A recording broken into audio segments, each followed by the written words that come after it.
Bursa Presiden ke-7 Joko Widodo di Daerah Istimewa Yogyakarta memberikan penilaian positif terhadap kinerja pemerintahan Prabowo Gibran dalam setahun. Jokowi juga memberikan selamat dan doa bagi Presiden Prabowo yang berulang tahun.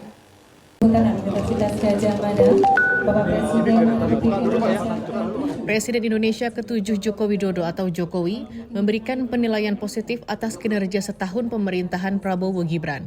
Ia melihat kebijakan dan gagasan besar di awal 1 tahun ini berjalan dengan baik.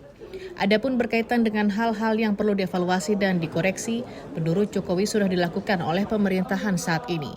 Hal itu disampaikan Jokowi usai menghadiri rapat Senat terbuka Dies Natalis ke-62 Fakultas Kehutanan Universitas Gadjah Mada pada Jumat 17 Oktober. Berkaitan dengan makan bergizi gratis, baik yang berkaitan dengan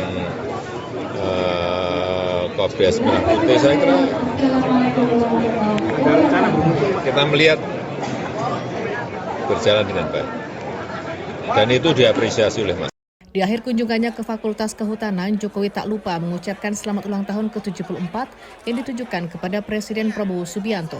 Ia berharap Prabowo diberikan kekuatan dalam mengemban tugas besar mengelola pemerintahan dan negara. Dari Sleman, Daerah Istimewa Yogyakarta, Imam Prasetyo, Kantor Berita Antara mewartakan.